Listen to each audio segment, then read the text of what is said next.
Shalom, meus irmãos, estamos aqui de volta para fazer o nosso comentário de hoje sobre as Escrituras, né? E hoje eu vou pegar um assunto, né? Porque como eu estou fazendo as coisas, né? Vocês devem estar reparando que eu não estou aqui ensinando Torá, não estou aqui ensinando o Taná, eu não estou ensinando a continuação, né, que o pessoal aí gosta de chamar de Novo Testamento, erroneamente, burramente, né? Ainda não se tocaram que se trata apenas de um livro, né?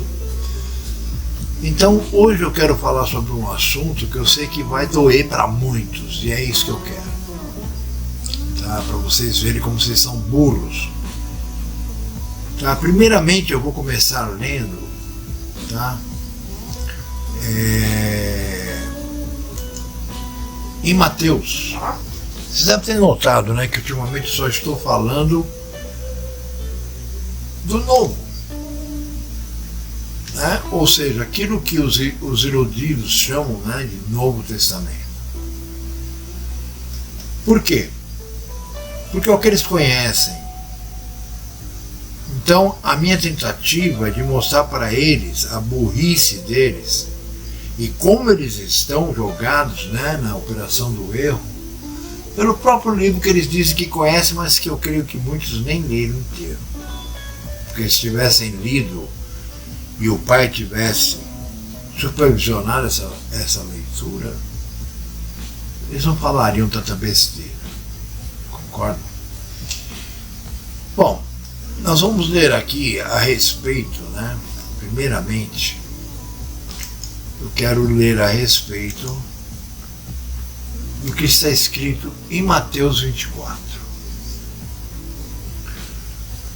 Por quê? Porque em Mateus 24 nós vemos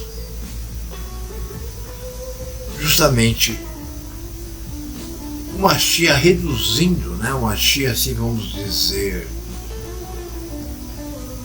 fazendo com que toda a profecia que é falada na palavra toda seja ali simplificada para que os mais incautos possam entender. Embora eu fique na dúvida, né, porque como ele diz para os seus próprios emissários, né, que ele falava em parábolas porque ele não queria que eles ouvindo, escutassem, que eles vendo não vissem, que eles, enfim, para que ele não os tivesse que curar. Então vamos lá. Eu vou começar aqui, né, no capítulo 24, versículo 1, onde nós lemos assim: E quando Yahushua ia saindo do templo, aproximaram-se dele os seus emissários para lhe mostrarem a estrutura do templo. Observe, isso tudo foi visto de cima do que nós conhecemos como Getsemane ou Monte das Oliveiras, tá? Yahushua, porém, lhes disse: Não vedes tudo isto? Em verdade vos digo que não ficará aqui pedra sobre pedra que não seja derrubada. Eu não sei até que ponto, né, vai o conhecimento de cada um, mas já é conhecimento geral, né, principalmente dos arqueólogos e tudo, de que aquele muro que eles chamam de Muro da Lamentação não tem nada a ver com o local onde ficava, né, o templo, erigido por Salomão, depois destruído por muita gente, Herodes reconstruiu, e assim por diante, né? E hoje nós não temos templo desde o ano 70 do primeiro século. Mas vamos continuar. Então, quer dizer, aquele papo de dizer que aquele muro faz parte da construção do templo tornaria o Mashiach mentiroso. Estão me entendendo? E estando assentado no Monte das Oliveiras, chegaram-se a ele, em particular, dizendo: dize-nos, quando serão essas coisas? Observem bem, quando serão essas coisas? E que sinal haverá da tua vinda? Observe, eles não falam volta, porque eles sabem que ele nasceu aqui. E do fim daquela etapa, né, que nós estamos vivendo até hoje. São 4 etapas do plano do Pai. Ok? Então eles fizeram 3 perguntas, tá? E Yahushua respondendo disse: acautelai-vos que ninguém vos engane, porque muitos virão em meu nome, dizendo: eu sou Hamashia, e enganarão a muitos. De quem que ele está falando? Dos falsos profetas que irão profetizar e que o Pai, para fazer com que 2/3 da humanidade caiam na operação do erro, né? Que nós encontramos em 2 Tessalonicenses capítulo 2, versículos de 9 a 12,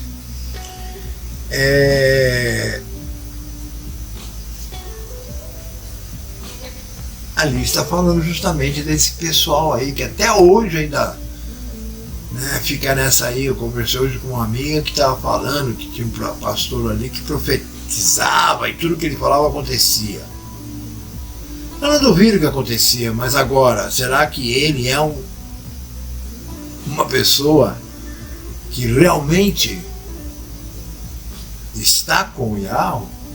Ou ele é alguém que faz com que as pessoas se desencaminhem e caiam, né, na operação do erro?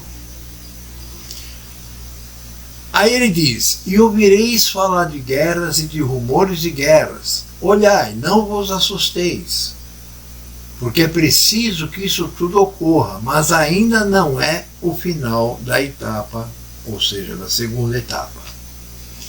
Observem, guerras existem desde que o mundo é mundo.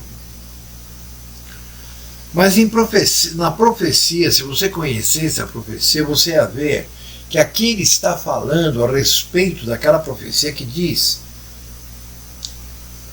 que essas primeiras dores, ou grande tribulação, como você quiser chamar, embora não seja esse o nome, elas se iniciariam com a queda de Damasco. Ok? Então ele diz: isso tem que acontecer, mas ainda não é o fim. Você sabe me dizer quando foi a queda de Damasco? Observem, quando a Síria foi atacada pelos norte-americanos, mais os homem-bombas que estavam junto com eles, derrubaram Damasco, que era a capital da Síria. Já foi capital, ela tem mais de 5.000 anos de idade, aquela cidade. Ela foi capital de muita gente, de muito país. Tá? Então ali, nós vemos começar o que na profecia chama de primeiras dores. Isso ocorreu em março de 2011. Ok? Aí ele diz: porquanto se levantará nação contra nação e reino contra reino, e haverá fomes e pestes e terremotos em vários lugares. Em que tempo isso? Isso também sempre existiu. Mas ele está falando do quê? Das primeiras dores. O que nos leva então a saber que isso ocorreria. Isso que ele está falando seriam coisas que iriam ocorrer a partir de março de 2011. Aí ele diz: Mas todas essas coisas são o princípio das dores. Então observem, né? Vocês vão entender o porquê que eu estou lendo isso aqui, por causa do assunto que nós vamos falar hoje, tá? Então isso aqui seria o quê? O princípio das dores. Então vos hão de entregar para seres atormentados, e matar-vos-ão, e sereis odiados de todas as nações por causa do nome de meu Pai. Para quem não sabe, é Yahweh. Ok? Nesse tempo, muitos serão escandalizados e trair-se-ão uns aos outros, e uns aos outros se odiarão. Olha em volta. E surgirão muitos falsos profetas. Olha em volta. E enganarão a muitos. Por que enganarão? Porque o Pai fará com que aquela porcaria que eles falarem ocorra, para que muitos se desviem. Afinal de contas, no plano do Pai, 2/3 da humanidade irá perecer até o final desta etapa, ok? Antes de Hamashiach retornar. Mas aquele que perseverar até o fim, esse será salvo. O que ele quer dizer? Mas aquele que perseverar até o fim, esse será salvo. Exatamente isso. Perseverar até o fim. Se eu morrer agora, eu não posso julgar isso, porque quem julga isso é o Pai. Mas eu acredito estar perseverando dentro do que Ele me pede, dentro do que Ele me ordena, dentro do que Ele, né, propôs em sua lei, propôs a mim, que seria o meu trabalho. Agora, também significa, como eu disse ontem, significa você manter-se vivo até o Mashiach chegar. Que já é outra coisa, né? Aí vem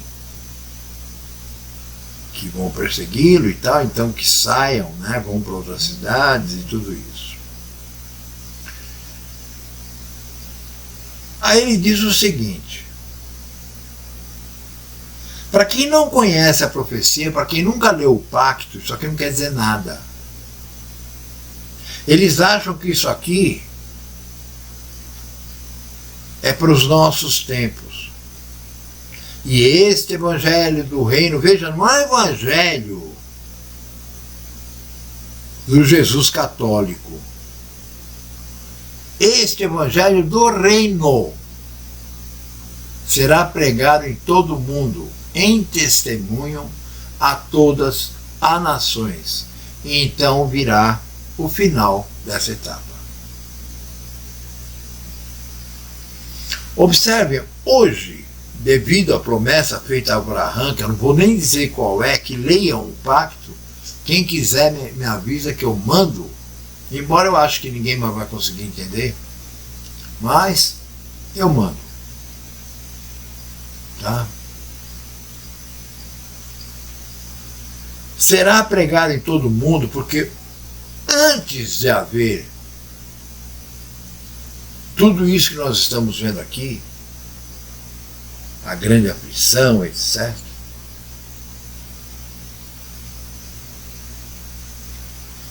todas as nações do mundo terão descendentes de Abraão, mesmo que esses não saibam. Leia o papo, você vai entender por quê. Eu não vou continuar aqui nesse assunto. Então veja bem. Aí aqui ele está falando, né, nessa continuação, ele está respondendo a respeito Da segunda pergunta: quando essas coisas ocorrerão? Que coisas? Que não sobrará pedra sobre pedra. Aí ele diz: então os que estiverem na Judéia, fujam para os montes.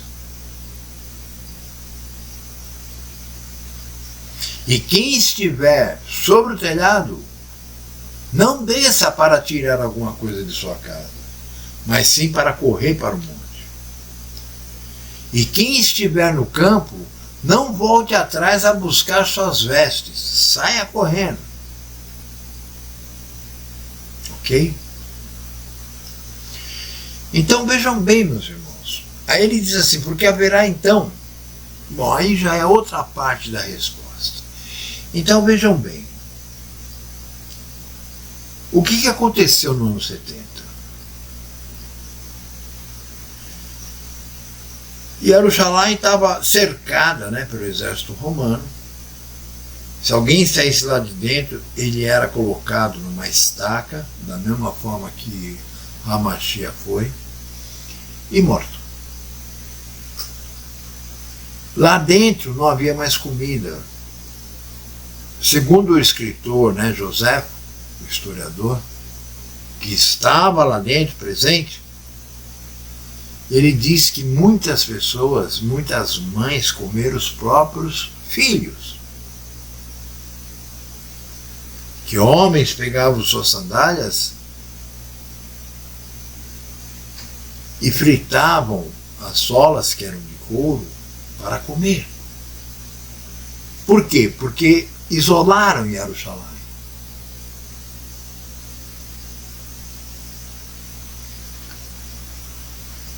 Aí o que acontece?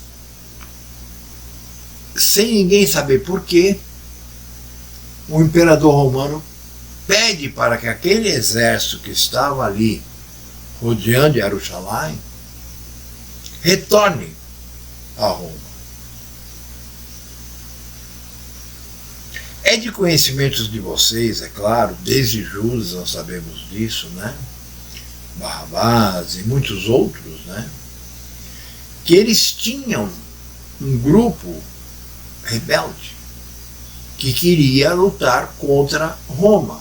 É claro, qualquer país que invade outro país, sempre vai existir dentro daquele país invadido pessoas que vão querer lutar para ter a liberdade novamente. Não é isso? Então observem, esse exército saiu, aqueles que haviam escutado a palavra do Mashiach, que na verdade é a palavra de nosso Pai, é a profecia que nosso Pai falou para os seus profetas escreverem, saíram correndo, se salvaram. Mas aí, esse grupo de rebeldes saiu atrás daquele exército e matou a todos. Quando César ficou sabendo disso, ele simplesmente mandou um exército muito maior, já com a ordem de invadir e derrubar. E pediu: só não mexam no templo. Mas naquela loucura da guerra, o templo pegou fogo e não sobrou uma pedra em pé. Cumprindo-se assim o que Hamashia havia dito lá no Monte das Oliveiras. Aí eles perguntam, e qual será o sinal da tua vinda? Aí ele prossegue: porque haverá então grande aflição, como nunca houve, desde o princípio do mundo até agora, nem tampouco há de haver. Observe, eu só fui entender esse verso a partir de outubro de 2019. Quem não conseguir entender por quê, nem me interessa explicar. E ele diz, mas por causa dos escolhidos, serão abreviados aqueles dias. Então, se alguém vos disser, eis que Ramashi está aqui ou ali, não lhes dei crédito, porque surgirão falsos Ramashia, falsos profetas, e farão tão grandes sinais e prodígios. Olha que importante essa parte agora da fala de Ramashia. Que se possível for, ou seja, impossível, enganariam até os escolhidos. Observe que isso demonstra que os escolhidos estarão aqui na Terra até o final dessa etapa.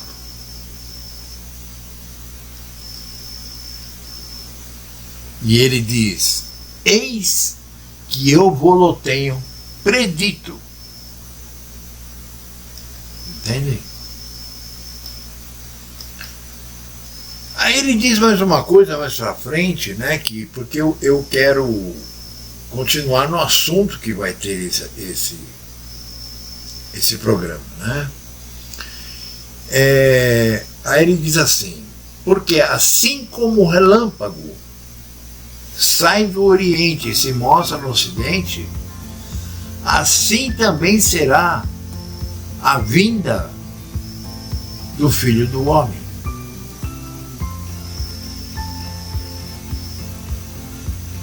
Tem gente aí que fala numa segunda vinda aí secreta, né? É sobre isso que nós vamos falar hoje. Ok? Então,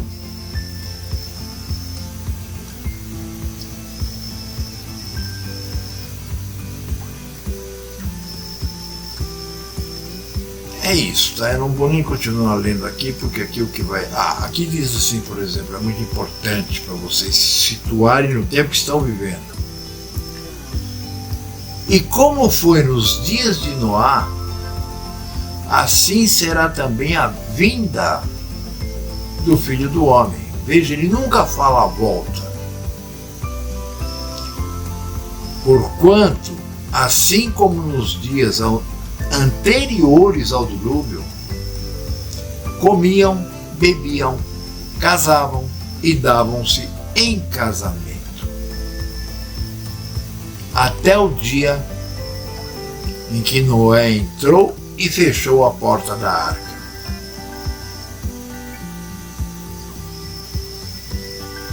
Agora olha que interessante.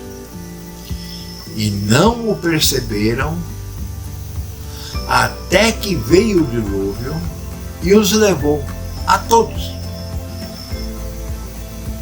Assim também será a vinda do Filho do Homem.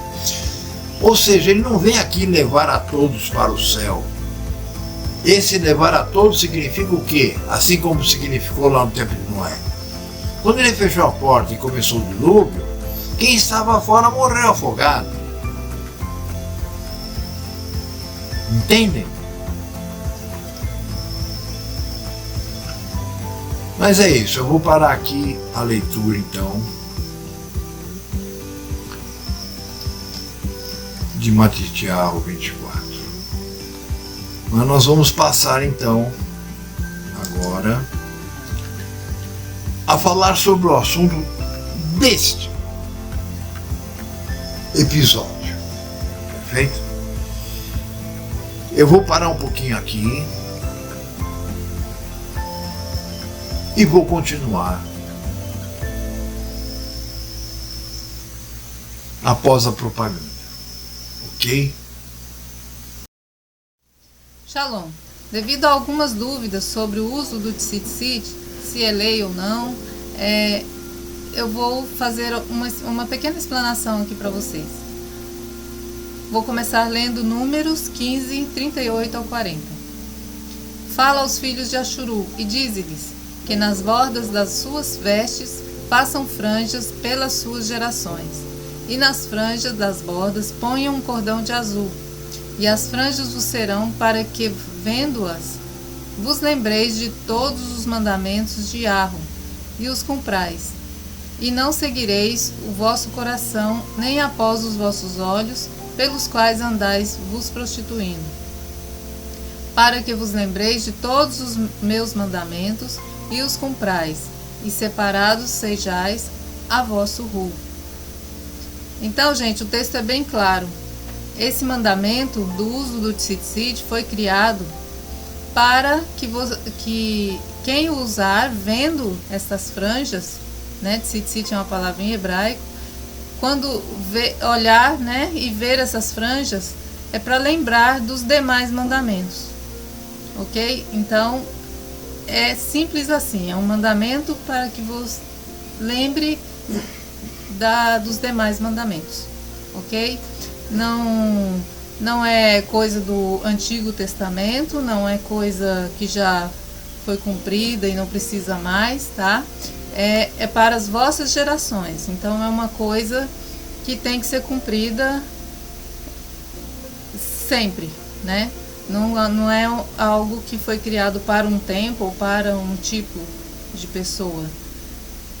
Nesse sentido, foi criado para o povo, como todo e qualquer mandamento que está contido na Torá e em todos os escritos sagrados, ok? Então é isso. Se alguém tiver mais alguma dúvida, é só falar conosco. Estamos à disposição. Shalom a todos.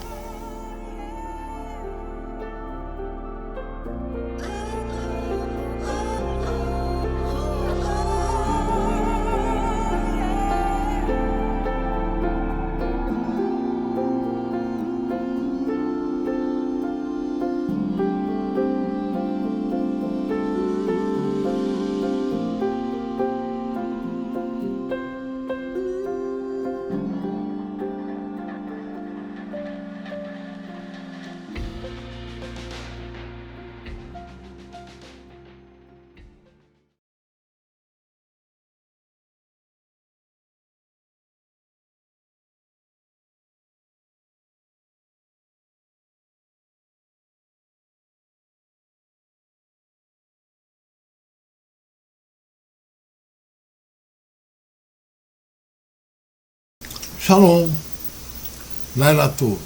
Agora são 18 horas e 27 minutos. O sol já se pôs. Estamos entrando então no último Shabat do mês 12. Estou perguntando e não respondendo. Até agora não tive notícia nenhuma de cevada em Aviv. Os sionistas entraram um mês depois, aliás, um mês antes, né, sem ter a cevada em Aviv. Tiveram que fazer um 13º mês, como vocês sabem. Mas quando nós temos um 13º mês, nem se fala em Aviv, né, porque com certeza deve ter ocorrido durante o mês. E eles, é claro, né, que não iriam dar essa chance de demonstrar que eles estavam errados. E a gente não ouve falar nada. Se algum de vocês tiver alguma notícia, por favor, me avise. Uma coisa que eu posso quase afirmar agora é que nós teremos um mês de 30 dias, tá? O que fará com que, se for o primeiro mês, né, do ano novo, nós iremos ter o nosso Shabat aos sábados. Sábado papão. Papão não, é papão, pagão, né? Papo. Do calendário pagão, né? Feito pelos papas. Mas vamos aguardar. Vamos aguardar, que eu ainda estou fazendo conta, ainda estou entrando em contato com algumas pessoas, para ver se assim será. Bom, mas vamos dar continuidade então ao nosso estudo, né, que eu comecei ontem. Aí me lembrei que eu estou fazendo um curso, né, eu vou falar depois, é uma coisa muito incrível, se eu conseguir aprender, eu vou mostrar para vocês coisas que vocês não vão acreditar, tá? São softwares maravilhosos que você pode fazer uma produção tipo cinema sem estar aqui onde eu estou. Ok? Mas depois nós conversamos sobre isso. Então vamos lá, né? Nós estávamos falando, né, na parte inicial desse vídeo, nós estávamos falando a respeito das palavras de Hamashia, né, lá em Mateus 24. Então a pergunta que eu faço a vocês, para vocês ficarem meditando, porque eu espero que vocês assistam até aqui e deixem para assistir o restante depois, tá? De meditarem nessas perguntas, ou até amanhã, ok? Ou até amanhã, da hora que o vídeo for colocado no ar. Como eu mostrei, né, dia 11, aliás, em março de 2011, iniciou-se então aquilo que o Mashiach chama de primeiras dores. Observem que em 2019, com a explosão, né, do laboratório lá em Ronan, se você for fazer a conta, nós temos aí 7 anos, né, que seria aquilo que os incautos chamam de grande tribulação. Observem, desde 2011 até hoje, não deixou de existir guerra. E como essa guerra com a Síria, que derrubou Damasco, seria a primeira, o grande sinal de que estaríamos, né, nas primeiras dores, ou a grande tribulação, como gostam de dizer os evangélicos, com 7 anos, você está em 2018, e logo após, em 2019, explode o laboratório com a fraudemia. Bom, eu quero que vocês me digam o seguinte, vocês que creem no arrebatamento, quando vai ser isso? Observe, 2011 começou o que vocês chamam de grande tribulação. Passaram-se os 7 anos de grande tribulação, não parou, porque nós não estamos iniciando uma terceira guerra agora, que a Rússia está atacando, né? Não. A terceira guerra já se iniciou em 2011. De lá para cá, só sacanagem de americanos, só sacanagem de outros aí, e a guerra prosseguiu. Então nós vamos ter, assim, o final da Terceira Guerra Mundial. O que eu venho falando há mais de 20 anos. Isso nos demonstra o quanto, né, nós estamos por fora do que se sucede no mundo. Eu mandei agora para o Telegram uma notícia sobre o Facebook. Eu não sei não, sabe, o Facebook está com os dias contados, eu acho muito bom isso, porque aquele cara ultrapassou, né, tá que nem o chefão lá do STF, esses caras vão acabar mal, claro. Embora nós saibamos que tudo que eles estão fazendo é da parte do Pai, é para que se cumpra o projeto do Pai, para que se cumpra tudo aquilo que ele escreveu para que a criação dele pudesse terminar. Nós estamos no final do segundo estágio, ainda faltam 2 estágios. Então agora nós vamos fazer uma pergunta, tá? Se começou em 11, terminou no final de 18, vamos supor assim, os 7 anos. Em 19, iniciou a grande aflição com a explosão, né, do laboratório. o que nós estamos vivendo até hoje, não só... Veja que eles mudaram de assunto, né? Porque agora a Rússia vai derrubar os Estados Unidos, então eles mudaram de assunto. Mas tudo isso é a grande aflição.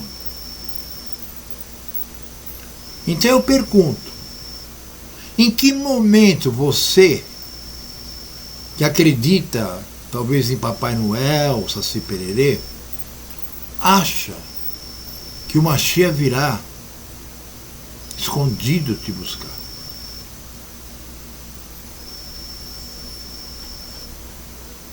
Você pode parar aqui, tá, de assistir. Porque agora eu vou te explicar de onde surgiu essa ideia, que ela não é do plano do Pai, não é bíblica. E se você for menos cara de pau do que eu imagino que você seja, ou se o Pai não te cegou de vez, você vai conseguir entender. Então vamos lá. Bom, meus irmãos, nós não podemos falar sobre a doutrina, né, do arrebatamento secreto sem explicarmos primeiro algumas coisas, principalmente para os leigos. Acho que eu estou falando com pelo menos 2/3 da humanidade. Então observe, existe o pré-tribulacionismo. O que seria pré-tribulacionismo? Então observe, segundo os dispensacionalistas, né, existe o princípio de que os santos, né, ou seja, aqueles que participam das igrejolas, né, da cristandade, né, das filhas de Roma, que eles não passariam pela grande aflição. Segundo eles, Yahushua virá não só uma vez, mas 2 vezes.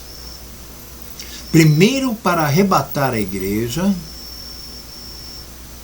e 7 anos depois para estabelecer o milênio. Bom, meus amigos, segundo a profecia bíblica, esse arrebatamento teria que ter ocorrido antes de 2011. Vocês conhecem alguém que foi arrebatado? Ou vocês ainda conhecem pessoas que creem nisso e estão aí aguardando o bonde do arrebatamento? Observem, quando Yahushua voltar para arrebatar a igreja, secretamente, ocorrerá, segundo os dispensacionalistas, a primeira ressurreição. Observem, a primeira ressurreição antes da grande aflição é uma barbaridade, né? Mas vamos em frente.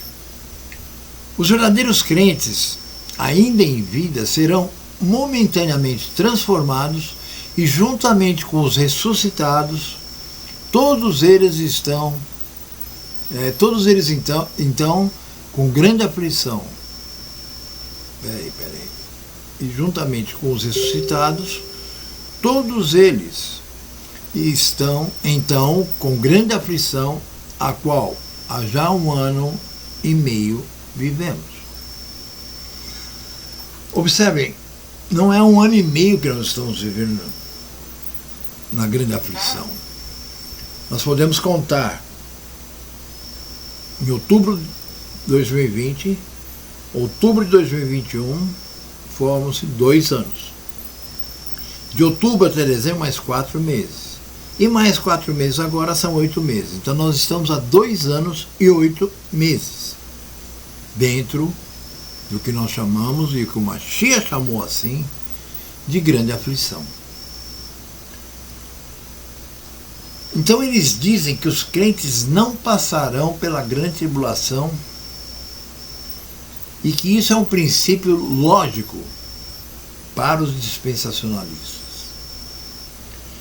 Já que quando Hu, resolveu destruir Sodoma e Gomorra pelo fogo, livrou o justo Ló.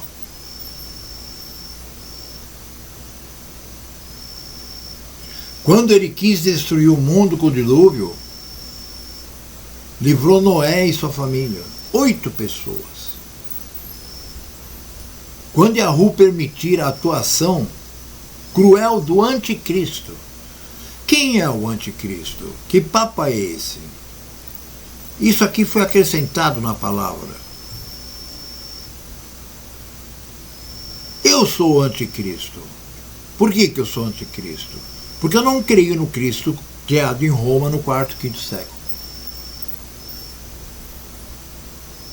Eu creio sim em Hamashi Yahushua, que nasceu no 1º século. Então ele levará a sua igreja. Que igreja? O que é igreja? Onde está escrito igreja?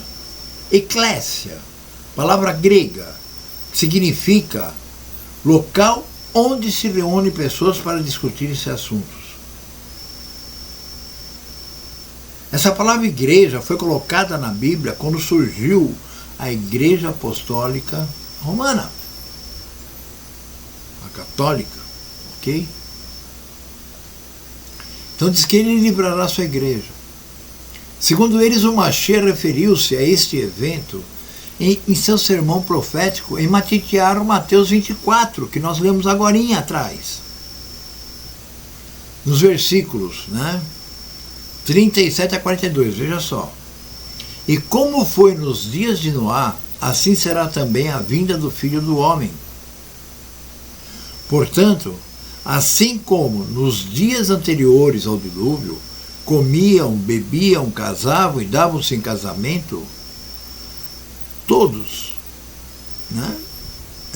e davam em casamento até ao dia em que Noé entrou na arca, e não o perceberam, até que veio o dilúvio e os levou todos.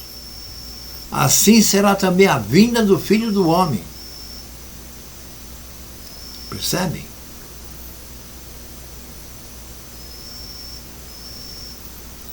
O que significa ter sido levado pelo dilúvio, meus irmãos? Será que é tão difícil assim? Será que a cegueira que o Pai dá e a operação do erro em que ele coloca as pessoas os faz ficar tão burros? Se foram salvos 8 pessoas, o restante tudo aconteceu o quê? Esses levados aqui é alguma entidade que os levou da terra? Não. Esses levados aqui é mortos, afogados.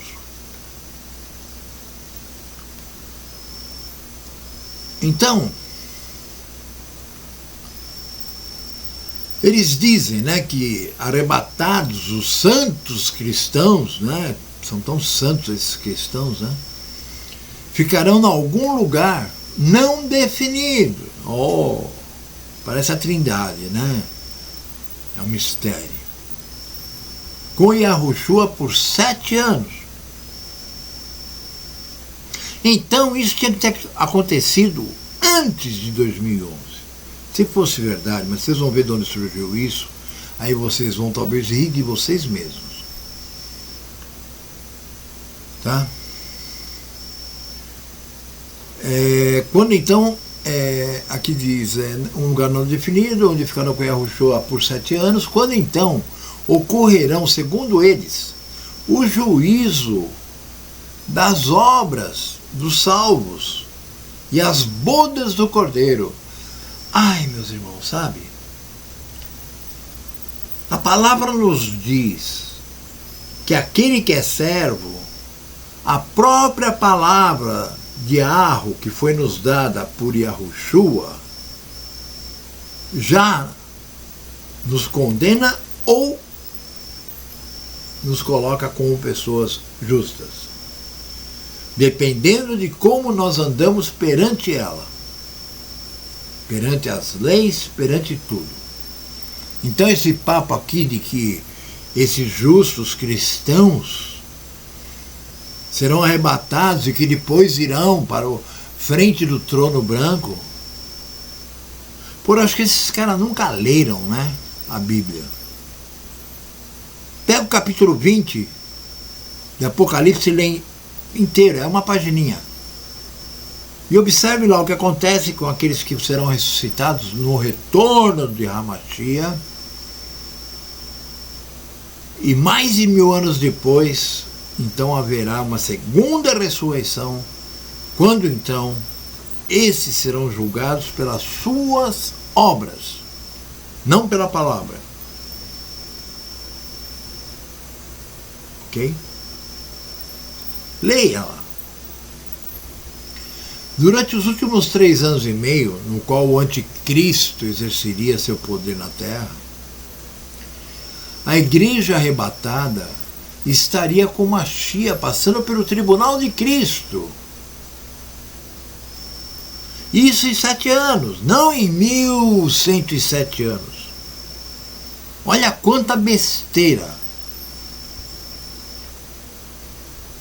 Onde haveria o julgamento das obras dos salvos.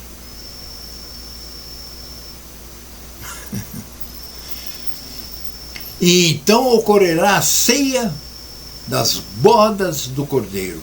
Veja, as bodas do Cordeiro é justamente ele receber o cetro e a coroa. Não é o casamento dele. O povo de Ahu não é a esposa de Yahushua, assim como não é igreja nenhuma. A esposa de Ahu é o próprio povo de Ahu, Yashuru. Ele mesmo disse: não mais me chamareis de Hu, mas sim de vosso marido. Tá? Vamos fazer uma análise bem crítica agora. Observe, embora os dispensacionalistas, ensinem que o arrebatamento dos vivos transformados será secreto, os textos que eles citam, em apoio a esse arrebatamento, nada parece acontecer em secreto, mas sim um momento extremamente ruidoso e alarmante. Porque Yahushua mesmo descerá da eternidade com grande brado e voz, de arcanjo, ao som da trombeta de Yahu. E os que morreram no Machia, ou seja, aqueles que estavam acompanhando a palavra, aqueles que eram servos de Yahu, ressuscitarão primeiro. Depois nós, os que ficarmos vivos, seremos arrebatados, agregados a eles nas nuvens, ao encontro de Hamashia, nos ares. E assim estaremos para sempre com Machia. Leiam aí 1 Tessalonicenses capítulo 4, versículo 14 ao 17. Lá em Coríntios 15, 1 de Coríntios 15, 52, nós vemos assim: num momento, num abrir e fechar de olhos, ao som da última trombeta que soar, e os mortos serão ressuscitados incorruptíveis, e nós seremos transformados. Observe que na passagem Matitiarro, lá de 24, 40 a 41, diz assim: então 2 estando no campo, um será tomado e deixado o outro. 2 estarão num moinho, uma será tomada e deixada, e a outra deixada. Ou seja, não contém nada que indique um arrebatamento secreto. Muito pelo contrário, assim como Machia disse que seria, como nos dias do dilúvio, assim acontecerá nesse dia. E no dilúvio todos foram levados pelo dilúvio, ficando apenas sobre a terra 8 pessoas vivas, as que estavam na arca. Ou seja, os que serão levados serão os iníquos, que serão mortos. Não é que serão levados, serão mortos. A profecia diz que 2/3 da humanidade vai sucumbir com esse terceiro, com o final da terceira guerra. Entendem? O fato é que não há nenhuma referência bíblica que apoie o arrebatamento secreto dos dispensacionalistas, que são os idiotas. Um desses aí uma vez me mandou, enquanto eu era cristão ainda, o mapa da entrada do inferno. Eu falei, vai você se ferrar no inferno. Sabe? E nem sequer, sabe, esse papo de volta secreta do Mashiach e Yahushua. Nisso que vocês chamam de aliança renovada, nós encontramos que a volta de Yahushua será pública e notória. Vocês não leram, não? Só escuta o seu pastor burro, que está com os olhos vendados e na operação do erro? A Escritura não nos deixa em dúvida quanto à visibilidade da volta, não, da vinda, né, do Mashiach. Em Mateus 24:30, então aparecerá no céu o sinal do Filho do Homem, e todas as tribos da terra se lamentarão, e verão o Filho do Homem vindo sobre as nuvens do céu, com poder e grande glória.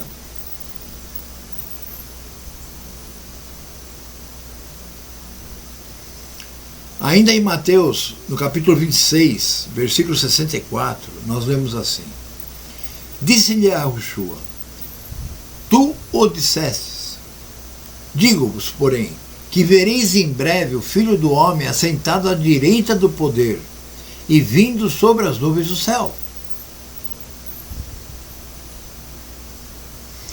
Em Yohanan Moshe, né, que é Marcos, nós lemos lá no 13:26 o seguinte: E então verão vir o Filho do Homem nas nuvens com grande poder e glória. No livro de Lucas, né, o médico, no capítulo 21, versículo 37, e então verão vir o Filho do Homem numa nuvem com poder e grande glória. Atos 1:11. Os quais lhe disseram: Homens galileus, por que estás olhando para o céu? Esse homem, Yahushua, que dentre vós foi recebido em cima na eternidade, há de vir assim como para a eternidade ouvistes ir. Em Ivrim, o livro de Hebreus 9:28, nós lemos assim: Assim também Hamashiach, oferecendo-se uma vez, aparecerá a segunda vez sem pecado aos que o esperam para a remissão. Observe, na segunda vez ele aparecerá sem pecado, porque aí ele já está num corpo transformado, aí ele já está num corpo incorruptível, e aí ele já não peca mais. Percebem? Em Guiliana, né, Revelação, Apocalipse, nós lemos assim no 1:7. Eis que vem com as nuvens, e todo o olho o verá. Até os mesmos que o traspassaram, aqueles que enfiaram a lança neles. E todas as tribos da terra se lamentarão sobre ele. Sim, que assim seja. Então, vocês percebem, é uma coisa assim maluca, porque essa coisa de dizer que seria uma vinda onde as pessoas não estariam sabendo ou não viriam, isso é para indicar o caráter inesperado desse evento e não secreto, conforme nós podemos ler em Kefabet, 2 de Pedro, no capítulo 3, versículo 10. Entende? Então observe, embora nós tenhamos, né, esse argumento de que Yahu livrou Ló quando destruiu Sodoma e Gomorra, ele livrou Noá, né, e sua família no dilúvio, parece estabelecer o princípio lógico de que Yahu livrará seu povo da grande aflição, encontramos dificuldade de aceitá-lo porque tal argumento propõe que ambos os fatos ilustram que Yahu sempre livrará seu povo do sofrimento, não que ele vá tirá-los do sofrimento.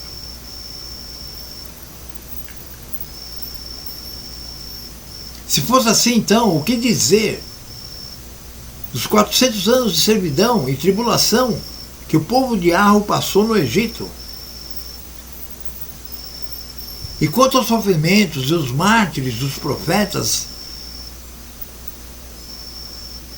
ou mesmo naquilo que vocês chamam de aliança renovada, também, né? Só Yahuanã, porque o Mashiach disse, se eu quiser, eu mantenho ele até eu voltar. Porque Kefa tinha perguntado, e esse aqui? Porque para Kefa ele havia dito que ele iria sofrer como ele. A Igreja Católica inventou até que ele foi crucificado, ao invés de colocado no madeiro, né? De ponta cabeça. O próximo estudo que eu vou fazer vai ser sobre Simão o Mago. Vocês sabem, né, que Pedro chamava-se Simão Kefa, ou Simão Pedro. Guardem bem isso que vocês vão entender o que eu quero dizer com isso. Como que nós podemos ignorar a tribulação que as colônias de Ashuru passaram sob a perseguição de Nero e Dominiciano?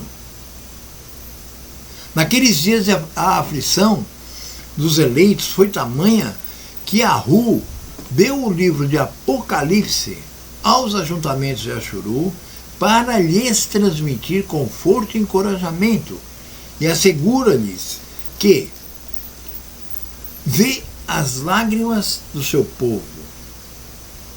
Observe, Guilherme Apocalipse 7,17. Porque o Hu que está no meio do trono os apacentará, e lhes servirá de guia para as fontes das águas da vida. O Hu limpará de seus olhos toda lágrima. E Hu limpará de seus olhos toda lágrima, e não haverá mais morte, nem pranto, nem clamor, nem dor, porque já as primeiras coisas são passadas.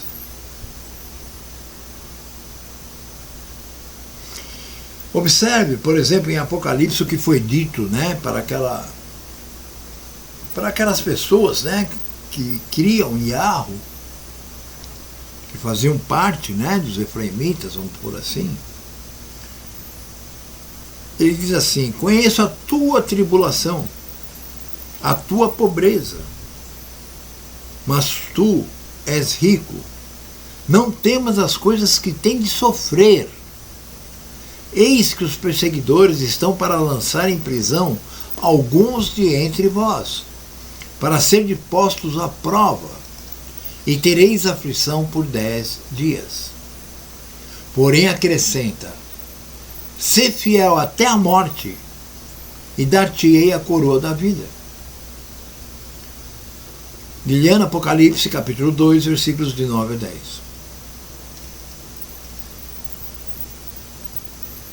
Percebe?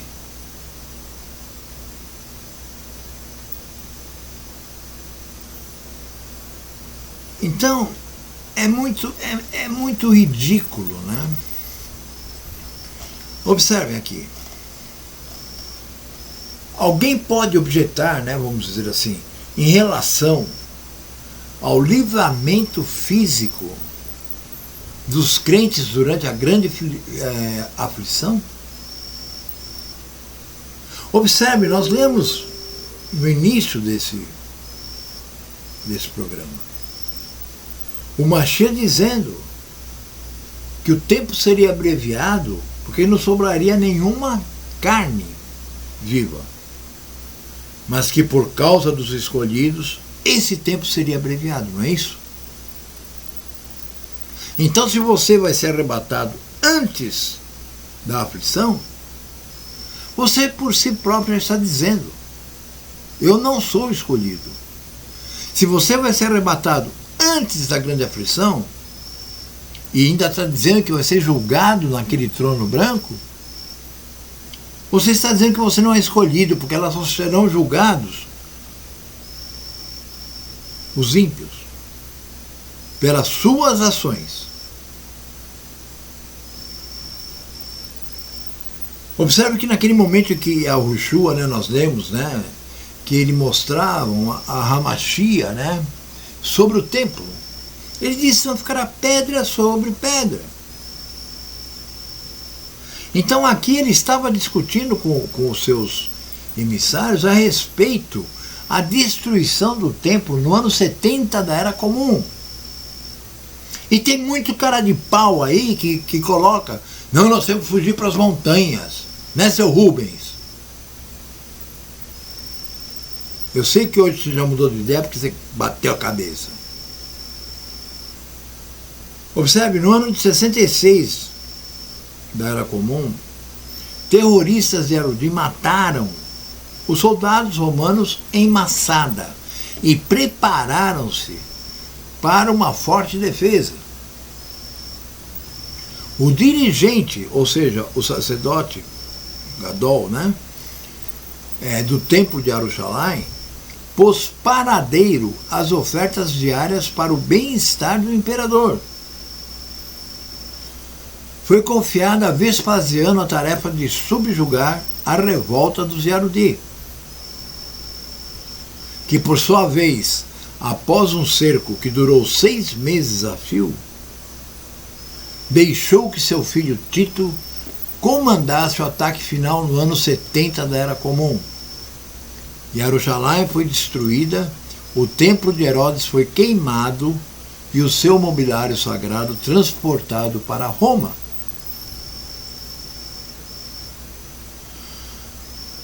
Observe, os discípulos lá de cima do Monte das Oliveiras haviam perguntado quando se dariam esses acontecimentos e quando seria a vinda de Yahushua.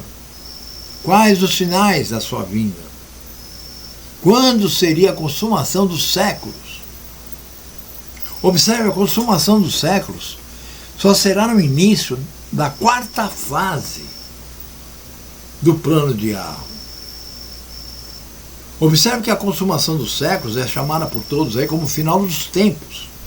E o pior, a grande maioria ainda acha que o final dos tempos é o fim do mundo. Não, meus irmãos, como vocês estão enganados, sabe? Por quê? Porque final dos tempos, meus irmãos, significa que nós já estaremos, se o Pai assim permitir que eu esteja, mas aqueles que for permitido estar na 4ª fase, que é depois que a Hamashia julga todos aqueles ímpios no trono branco, isso mais de 1000 anos depois do momento que ele começa a reinar, isso depois de Gog e Magog, que vai ser antes do julgamento, mas 1000 anos depois do seu governo, sabe? Aí sim, quando ele vence o último inimigo, que é a morte, ele não entrega tudo ao Pai, para que o Pai possa ser um em todos e todos em um, para que todos possam ser no Pai e o Pai em todos em um. Um em todos, perdão. Então a destruição do templo e os sinais da sua vinda e da consumação dos séculos são 3 perguntas. E a resposta que ele vai dando, como eu já expliquei, eu pego um texto lá de Gênesis, depois eu pulo para um texto lá de Apocalipse, depois eu volto para um texto de Jeremias. Por quê? Porque a Bíblia não é escrita cronologicamente. Dá para vocês entenderem isso? A profecia não está escancarada para qualquer idiota ver, mas sim aquele que o Pai mostra.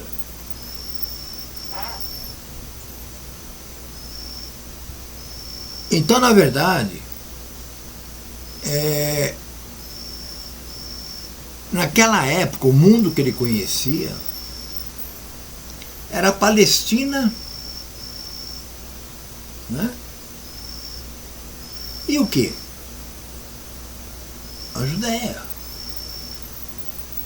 onde viviam os Yarudi. Não queria referir-se somente aos Yarudim. No sermão profético, a aflição é um sinal que deve ser esperado por seu povo antes da sua vinda. Observe. Então sereis atribulados e vos matarão. Sereis odiados de todas as nações, por causa do meu Ru, do nome do meu Ru. Matitiahu, Mateus 24, 9. Veja, aqui não diz que será um período imediatamente anterior à sua vinda. Veja outras declarações de Yahushua, em Mateus 5, 10 a 12. Bem-aventurados os que sofrem perseguição por causa da justiça, porque deles é o reino de Yahweh. Bem-aventurados sois vós quando vos injuriarem e perseguirem e mentindo disserem todo o mal contra vós por causa de meu Pai. Exultai e alegrai-vos, porque é grande o vosso galardão na eternidade. Porque assim perseguiram os profetas que foram antes de vós.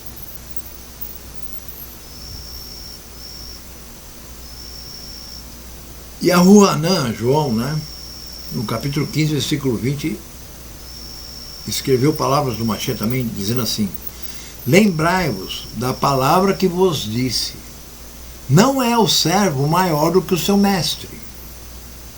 Se a mim me perseguiram, também vos perseguirão a vós. Se guardaram a palavra de Ru, também guardarão a vossa. Ou seja, aqui ele já falando daqueles que seriam escolhidos no futuro, muito lá para frente, para serem emissários. Entendem?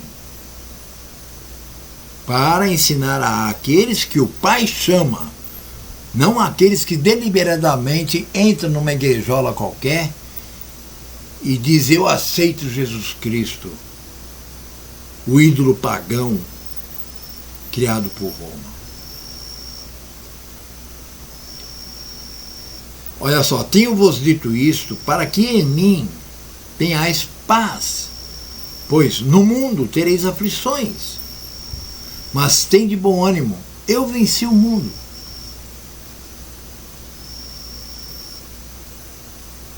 O que é vencer o mundo?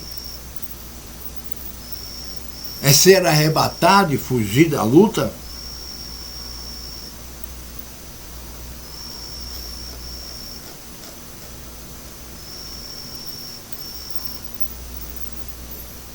Mas essa grande aflição, observe, porque haverá então grande aflição como nunca houve desde o princípio do mundo até agora. Nem tampouco há de haver. E se aqueles dias não fossem abreviados, nenhuma carne se salvaria. Agora presta atenção, ô babaca que acha que vai ser arrebatado. Olha aqui, ó. Mas por causa dos escolhidos serão abreviados aqueles dias. Por quê? Porque senão até os escolhidos iriam morrer. É tão difícil assim entender isso?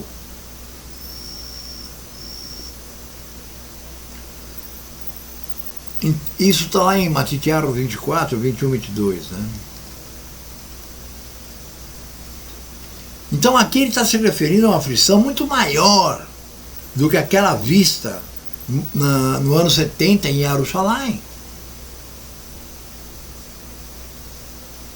Percebe?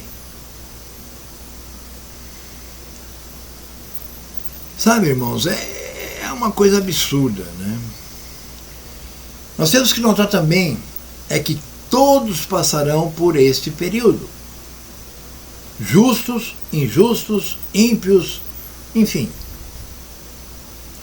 Desde que não há em Yahu distinção entre eles. Agora, é interessante, né, a gente explicar o que é aquilo que Yahu fala, que ele não faz distinção entre ninguém. Isso não quer dizer que ele aceita o do povo como gentil. Isso quer dizer que assim como ele vai matar o ímpio, ele também vai matar os do povo que não cumprirem o que ele quer. É por isso que ele não faz diferença.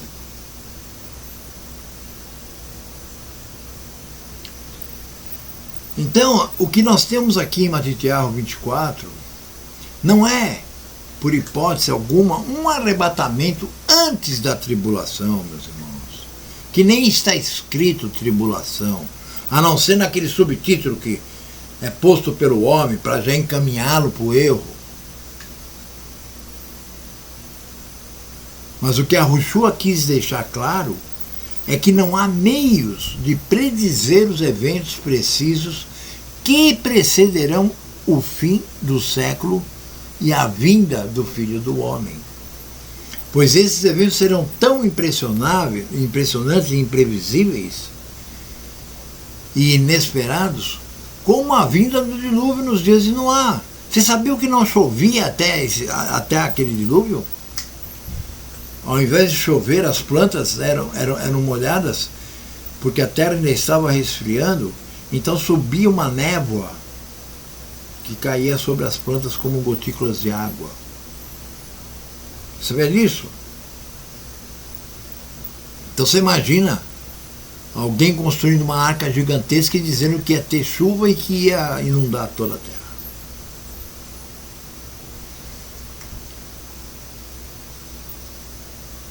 Quando ele fala que aquele que está comendo e bebendo, e que não está preocupado, e que está achando que vai ser arrebatado, vai ser pego em casa como se fosse por um ladrão. Você espera que um ladrão vai entrar na tua casa? Ainda mais se você é um servo. Antes eu espero que a casa caia em cima do ladrão do que ele entre aqui.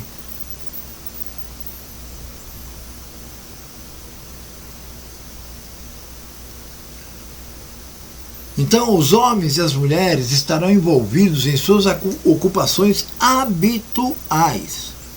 Por exemplo, por que tanta gente foi tomar picada? Ué, está escrito, né, que não é ao seu ru que você deve recorrer no momento de problemas? Ficar aí exigindo tomar veneno? Que é isso?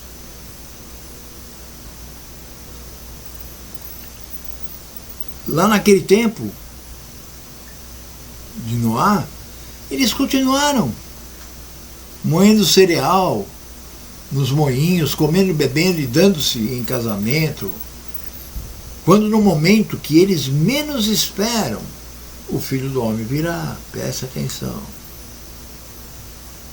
Tem muita gente aí que está fazendo planos que não são planos de alma.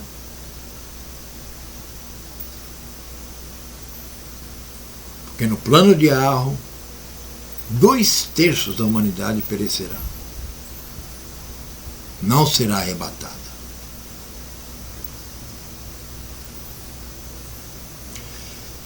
A forma de Ramachê dizer era porque ele tinha que ensinar os seus emissários de que eles precisavam estar preparados para o inesperado. Portanto, jamais, Matityahu, Mateus 24, 37 e 42, é uma referência ao arrebatamento pré-tribulacionista. Então, uma vez que nós não encontramos nenhum tipo de apoio na palavra de Arro para a crença pré-tribulacionista, devemos nos perguntar de onde surgiu então essa ideia.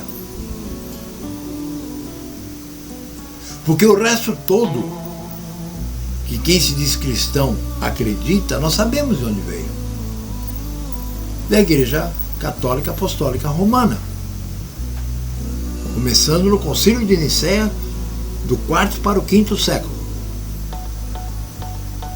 Quando fizeram o credo dos apóstolos, que de apóstolo não tem nada ali, né?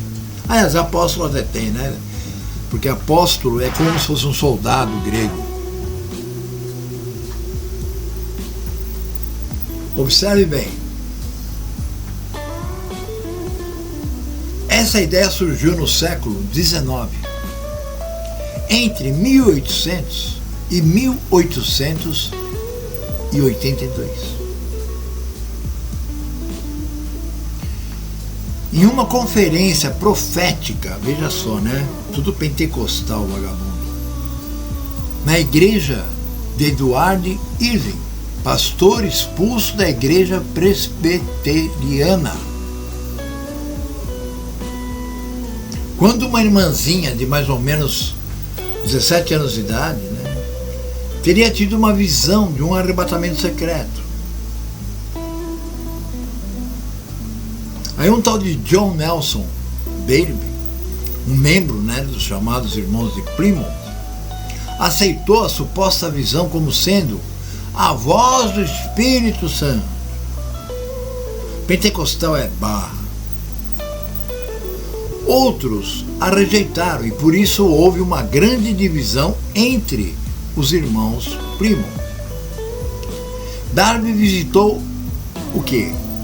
O Rei do Sul, né? Os Estados Unidos, por 6 vezes para expor seus pensamentos. Observe bem, seus pensamentos, que vieram do que aquela menina contou, porque ele não tinha um texto para dar sustentação a isso, envolvendo a muitos e difundindo suas ideias. Observem, suas ideias. Porém, o maior impacto na divulgação do